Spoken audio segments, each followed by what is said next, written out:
What's up, y'all? I'm your host, Gloria, and you are listening to another episode of Good Vibes and Deep Dives, where we connect and reflect every week. And shout out to you for tuning in to me. Let's get things started with a quick check in. Let's see what's happening in life. Same old, same old. I told y'all I'm a little boring. Work is doing the work thing, just trying to stay focused and manage it all as my workload increases. Outside of that, in my personal life, trying to pour more energy into keeping up with my loved ones. There's a couple of check ins I need to do, and then I have a couple of trips that I need to follow up on. I'm like the designated planner, and I've learned to embrace the role. So it's just a matter of doing my part in those spaces to make sure that I create the experiences that I want, right? Life is all about making memories with your people. Um, let's see. Outside of that, I'll say really, I'm just trying my hardest to stay focused and stay consistent with my goals. My top priorities outside of the usual are really just staying consistent with dropping these episodes weekly and just staying active, really. I try to get in the gym at least 2 to 3 times for some strength training, try to run 3 to 4 times a week. Well, really interval running. We're working up to full runs. But nonetheless, we're doing things, we're making things happen. And yeah, just proud of the commitment so far and just want to continue to encourage myself to keep going. And hopefully, it encourages you to get up and stay active. That is pretty much it for my life update. And now we're going to get into my grievance of the week. And these are things that bother me in life, but I can't do anything about it. So for this week, my issue are these exercise minutes. And I just don't understand why being active, something that's supposed to be good for you, feels like it happens in slow motion to the point where it becomes torturous. Please explain that to me. And it's always during like the worst activities, right?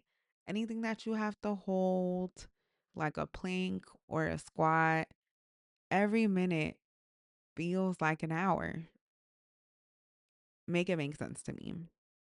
And then going back to the whole running thing, it doesn't matter how often I run, how much better my pace and breath control is. I feel this need to check the time because ain't no way that it's only been zero point 0.1 miles. So, yeah, that is the one thing that's really hurting my soul. The fact that I have to partake in these exercise minutes every other day and frankly for the rest of my life. So, yeah, there you have it. I am sick of the time when it comes to my exercise. And so, even though it's only been 2 complaints so far between last episode and this one, I feel like we need to balance it out. It's valid, but a little bit negative. And these are good vibes. So I feel like we need a proverb to balance out the grievance. So for this week, my proverb is going to be anything worth doing is worth doing poorly. So outside of my exercise minutes, another thing that I hate is just the learning curve that you have when you're working out and trying to take on new exercise routines. And even beyond that, right? Anything that you're trying to learn how to do, whether it's a new hobby, a new sport, something career wise, something in the kitchen, doesn't matter. The learning taxes that you have to pay can be a lot, but they're worth it. So, yeah, this is your friendly reminder that even if you suck at it right now and you feel like you're trash, it's probably true, but that's okay because you're going to get better. It's all about the ultimate goal. So continue to show up and make it happen.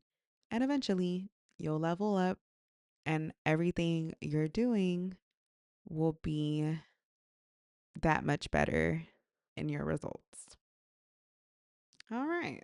So now that we balanced out our grievance with that proverb, I think we're ready for the deep dive.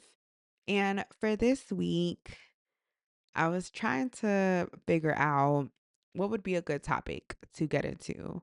And then I came across some Cheaters episodes, and it just took me back to the pandemic and even took me way back to my childhood when I would randomly see these episodes.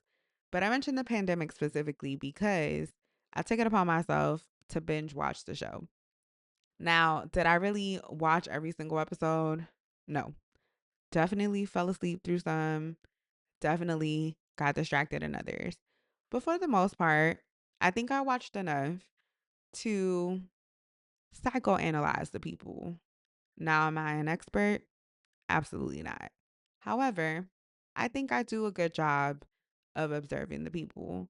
And so I wanted to share some of my observations and see if you all share the same insight.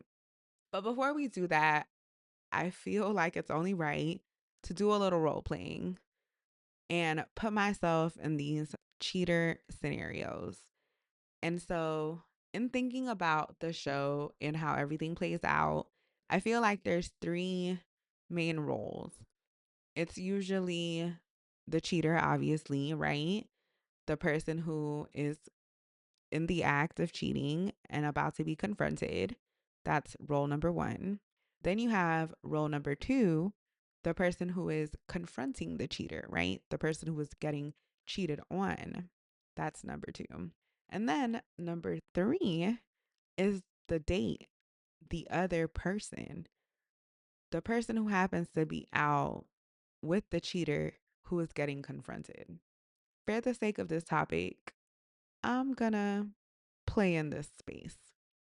In my real life, I wouldn't qualify for any of these roles outside of maybe the third one. And even then, if I ever ended up in a Cheaters episode, I'm asking them to blur out my face because no, that is not what I want to be a part of my legacy.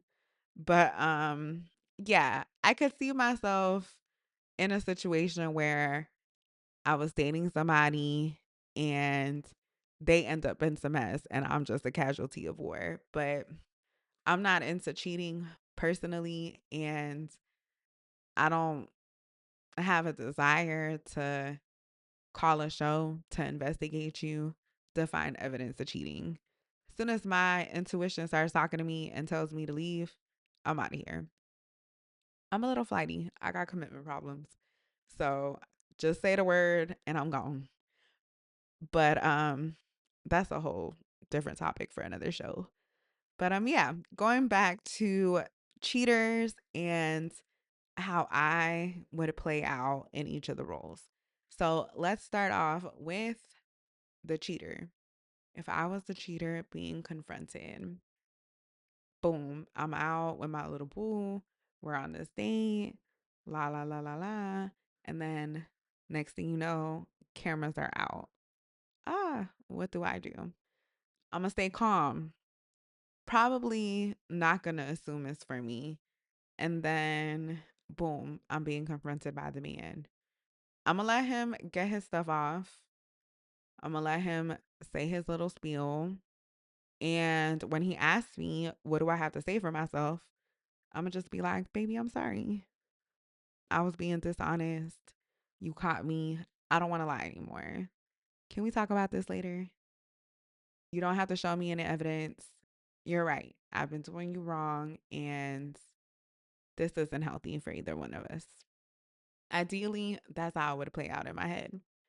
Now, if the man, my man, was confronting me, I guess, and then decided to fight the man that I was dating, or vice versa, the man that I was out with decided to fight this man who's confronting me, I'd be shocked. I'm not going to lie. My ego would be a little flattered, like, oh, they're fighting over me. But that is not okay. So I would definitely be like, security, excuse me, can you break this up? I'm not intervening in between grown men, but I will try my best to get this to stop.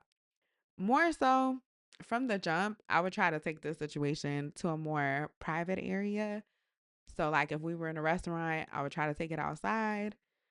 The unfortunate thing is, we live in like the surveillance era. So, no matter what, somebody's pulling out a phone and trying to tape the thing. But I would at least try to like remove us from an indoor setting if we got confronted inside. If we were outside somewhere, I would just try to make sure it was as least crowded as possible. But I would hope that I can like stay calm. I would just fess up from the jump.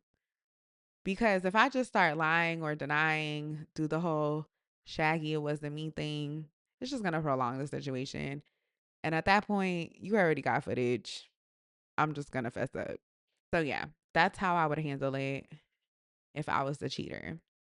Now, if I was the person confronting the cheater, what would I do? Clearly, my intuition is already telling me that this man is out here being trifling. So, I would need to get my evidence together. And I like to tell a story. So I would pull a Monique from Real Housewives of Potomac, get me a little binder, a pink one, and I would like scrapbook it out. So I would have like different sections. First section would be all about our love story and how we met, how long we've been together, the memories we shared. Then the second section would be when I started to get suspicious. And I would like outline all of the things that have led me to theorize that you're out here cheating on me. And then the third section, I would just put a sign that says, see Joey. Actually, no, Joey Greco, that he was the original host. And then they moved on to that guy with the eyebrows. Don't remember his name. And then the most recent host I saw was Peter Guns. And I'm not going to lie, very fitting. That's the face of a cheater, especially if you know his stand on Love and Hip Hop. So, yeah, I'm going to say, or I'm going to write in the third section, please see Peter. Because I just know if my intuition is already telling me that this man is cheating, once I contact cheaters, it's a wrap. They're going to bring me the evidence. So then when it's time to go watch the evidence, I'm going to bring my binder with me. And then we're going to go confront this man. And I'm going to stay real calm. We're going to pop up. And then I'm going to come around the corner and be like, really? This is what we're doing? This is what you would do to me?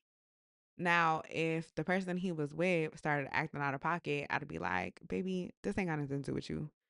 Just give me a moment and then you can get back to your man. And then I get back to him and be like, really? This is what you're doing? Put my little binder down. And then I'd be like, Peter, show him the tape. Roll the clip. And then I would walk out. And I will say that during the time where I'm watching the footage, I need to see it all. There's a couple of people who are like, no, no, no, take this away from me. I can't. No, I can. I need to watch pixel by pixel, frame by frame, because this is outlandish. Why would you do this to me? So, in order for me to really process it, I got to ingrain myself in the film. So that way, when it's time to let go, I could truly let go because I've seen everything, you know? So, yeah, that is how I would handle confronting the cheater. Still try to stay calm, just, drop my little book off. And, maybe he didn't read it, but I feel like just making it would be very cathartic because I would be going through our whole journey. And by the time I make it to section 2, I don't even care no more. Let's just be happy I'm not throwing the book. I'm just going to let it drop on the table or drop on the floor, whatever it is. So, yeah, that would be me as a confronter. And then, third role, I'm the other woman. I'm the girl that's out with the person who's being confronted. How do I handle that? I guess it just depends on how long I've been with this person. How long have I been seeing this person? Like, if it's like the first date or like the first few dates and this happens, I'm just going to enjoy the show. If homegirl starts questioning me, who are you? Why are you with my man? Girl, I didn't know this was your man. Please, I don't want him anymore. Keep that smoke for him. And then I'm going to immerse myself in the crowd and just watch. Now, if I've been dating this man for a while and we've gotten to the point where we're like boyfriend and girlfriend, or even worse, we're talking about like marriage. Oh, I need answers too. Now, once again, I'm not going to get mad at homegirl because ultimately, the person who owes me anything is this man that I'm in a relationship with, right? Like, we're the ones that decided to be in this dynamic where we have loyalty and respect for one another.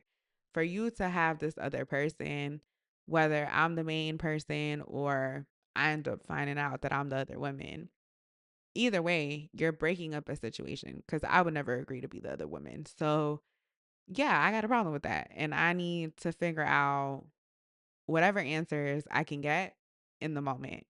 Once that situation is over, I'd let the closure go. But if I'm there and homegirls berating you with questions and what's that thing called? Got you in the interrogation room, I'm gonna take advantage because I want to know why. Why did you do this? Why? And so, yeah, that would be how I would handle it as the other woman. I would either just quietly remove myself and watch with the crowd, or I would hang around long enough to see if I can get some answers. But either way, I'm out of there. Cheating is a non negotiable for me. So there's nothing that you could say to me. I am not that forgiving. We are not making up. It's time to move on. So yeah, that was fun. I love a little scenario situation. But let's move on to my observations for the people. I guess we could get started with the reasons, right? What are some of the reasons that people cheat? For married couples, especially for folks who end up cheating fresh in their marriage, it's typically a form of escapism. I see a desire to forget all of the responsibilities of being a husband or a wife, especially if you start having kids, and just a desire to be free again, right? I've talked to a couple of people who, when they talk about their marriage now, it's almost like, wow, I remember what my life was like when I wasn't with somebody and I didn't have, a family to take care of. It seems like a completely different version of myself. And so I can see the desire to want to taste that again being like a big driver in engaging in this. Not okay, but definitely a factor as to why people end up cheating. They just want to escape this reality they created for themselves. They took on way more responsibility than they were probably prepared for. And so They're just using a person to escape from all of that momentarily. Because guess what? You got to go back. You got to see that lady or that man that you married and them kids that you done had. So, yeah, escapism is one of the reasons that I saw. Another reason was just people drifting apart. And that includes, the lack of attention and quality time. Typically, it has a lot to do with like work or just getting complacent. In many of those situations where you saw there was this lack of attention and quality time, it went hand in hand with people who had partners who felt like them doing the bare minimum was enough. I take care of you, I pay the bills, I provide for you. Why aren't you happy? And I think two things can be true. I think you can be a great provider and also need to step up and also pour into the emotional side of the relationship. That's just being human, right? Those feelings and emotions that we have allow us to experience life together. And so giving somebody basic needs like shelter and food, water, intimacy, it's great, but it's not the end all be all. There's a deeper connection that needs to be fostered and maintained throughout the relationship. And so a lot of times for the men who I saw get cheated on, it was a matter of them getting caught up in being the provider and working so much that they were either never there to spend the quality time, or they were so exhausted from working, they would be sleeping or, comfortable and playing games and just engaging in behaviors that never included their partner. And so their partner started to feel isolated and alone. And rather than them dealing with it, they just chose to get the attention somewhere else. Between the drift and people doing the bare minimum, it goes into, I think, the larger conversation that needs to be had about expectations, right? What is it that you expect from me as a partner for you to be happy in this relationship and vice versa?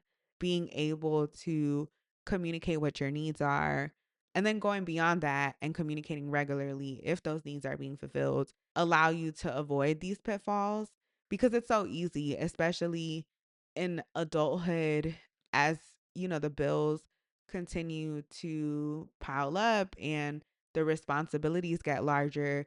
You can really just get caught up in the mundane things and forget that the relationships around you require you to put in energy there. They're not just going to continue to exist just for the sake of existing.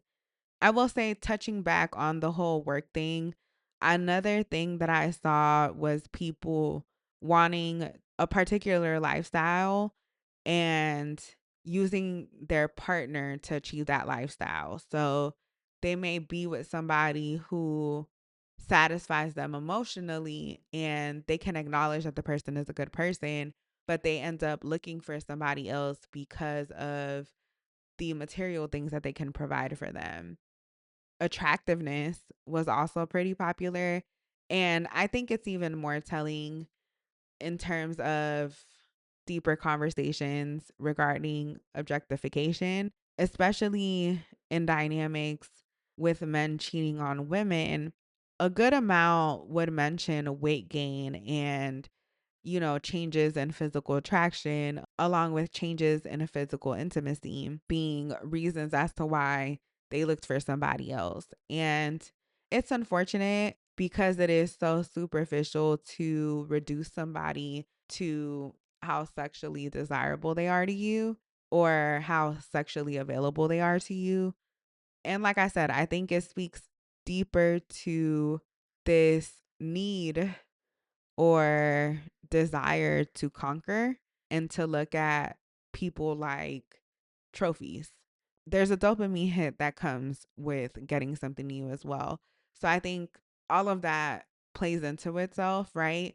The dehumanizing of somebody to just being a sexual object or being an object of desire allows you to discard this person when they're no longer attractive to you.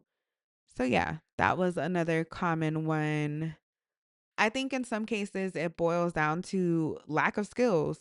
Some people just aren't good with confrontation and they don't know how to either address a situation as the confronter, right? To be able to say, hey, this bothers me. Why are you acting like this? And being able to take whatever response that is as enough to move forward. And vice versa. Some people don't have the skill set to take accountability for their actions and say, yep, it's true. I'm stepping out on you. Some people would rather deflect or deny. So, yeah, just tons of excuses if you ask me, ultimately. Even though I can understand a lot of the reasons why people do what they do, there's still a bigger opportunity to do better. Moving along from the reasons, let's get into the signs. So, what are some of the signs that people talked about when it comes to cheating? The phone thing is always a big thing. Phone, computer, passwords, things like that, right? Just changes in terms of security or access, right? People leaving to have conversations, putting their phones down. I feel like that's a big telltale sign. That's how you say it? Telltale sign. I think that's how you say it. What else?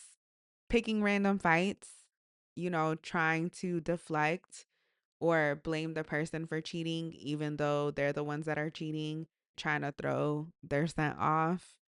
Physical stuff is also super popular. I think it's up there with like phones.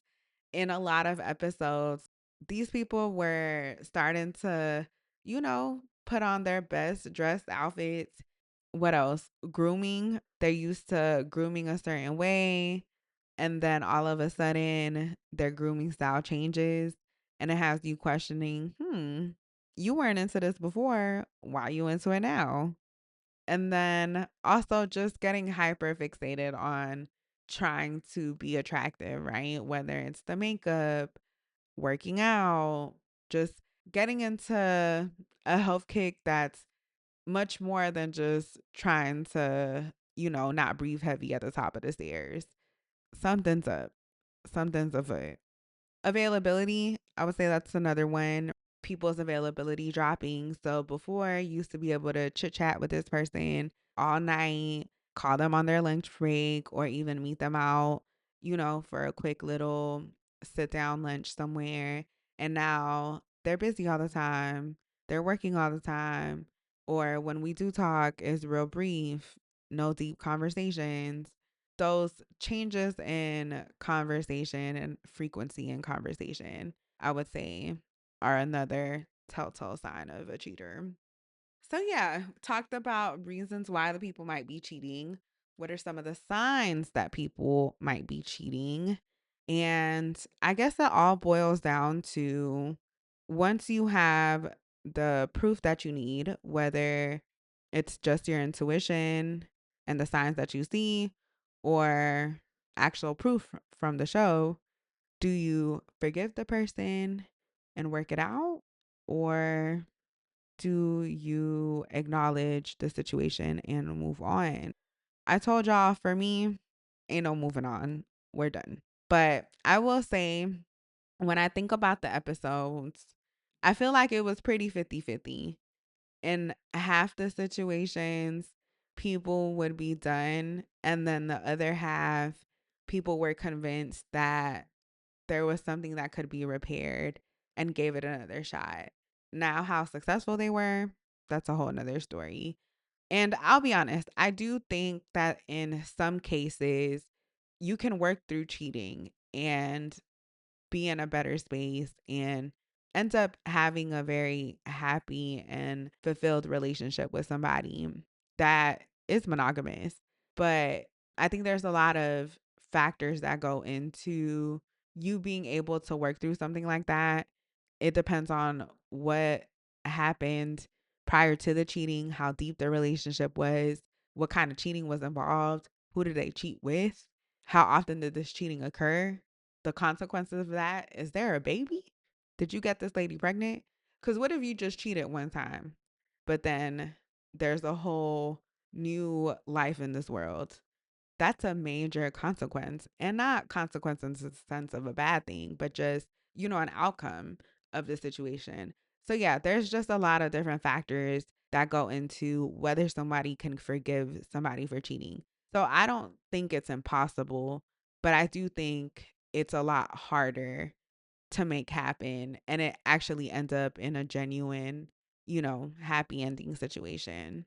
I guess that's something that you have to figure out for yourself. So, yeah, that is that on that. Cheating, such a scandalous topic.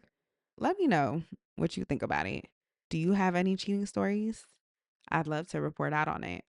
Narration, one of my favorite skill sets. But anywho, let's move on into our final segment, super random. Just a couple of things that popped up on my radar. Since we're talking relationships, I have to start with this McDonald's and Coke partnership. I was reading this article, and the fact that McDonald's and Coke have been in partnership since 1955. That's over 70 years together doing business. And one can only hope to have a relationship half as long. Like, how cool is that, right? To find a business partner that you work that well with, that you're closer to a century in doing business together than you are to the start of your business relationship. So, yeah, shout out to McDonald's and Coke. I'd be interested to see how long it continues. And if there ever is a switch up, who will it be? Will McDonald's leave? Will Coke leave? Will one of them cheat? I guess we'll find out someday. Moving along, this is just a nod to one of my favorite comedians, Cat Williams. I was watching his recent special, The Last Report, and he played some Glorilla in it. And then it just took me back to his special from 2007. And it made me realize how often he incorporates music into his stand up and how it's such a great tool because music just captures a certain type of energy. So I feel like it just adds that extra emphasis, that razzle dazzle to, the pictures that he's painting through his jokes. So just wanted to acknowledge that. Y'all know how I feel about production. So just something cool that I like caught on to. So yeah, shout out to Cat Williams. And last, I have to acknowledge this interview because just in the first, 5-10 minutes, I learned so much and got inspired to add a few things to my bucket list. And so I was watching this currency interview with Juvenile and Manny Fresh. And if you don't know, Currency is a big car enthusiast. And he was just talking about his collection and made a comment about loaning out his cars to, I guess, different like film productions. What a cool thing to be able to do, to have such a expansive car collection where you're okay with loaning out your car so that it could be featured in a movie.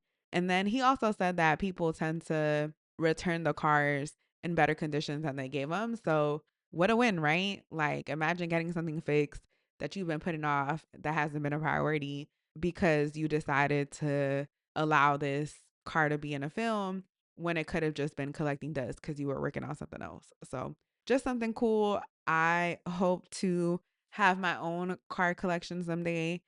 I like cars. I feel like a fake car person simply because I don't really get into the specs, the horsepower, the mechanics. It's cool. I can respect it. But for me, it just is a little bit too in the weeds. I'm going to work and I'm going home and going out. So my ability to go 0 to 60 or go 4,000 miles per hour is not the highest on my priority list. Sounds cool, but I'm interested in being safe and not getting a ticket. So I tend to focus on the design, the body of the car. And so I can really just appreciate a lot of different vehicles with just that standard alone. So, yeah, something to aspire to. having a nice little car collection and being able to see one of my cars in a movie or something. I think that's pretty dope. And then also, he mentioned having a personal drive-in movie theater, and I was just like, wow, I've never been to a drive-in movie theater, and that already sounds like a vibe. Just being able to pull up in a car and like watch a movie. But the fact that you have your own setup at home for you to be able to do that and just be big chilling while you're watching anything you want to watch, I love it. I'm a fan. Shout out to Currency. So yeah, that is it for today's show. I hope you enjoyed it. And if you did, make sure to like, follow, subscribe, and of course, share the vibes with a friend. And for more, you can always find us at goodvibesdeepdives.com. Until next time, bye.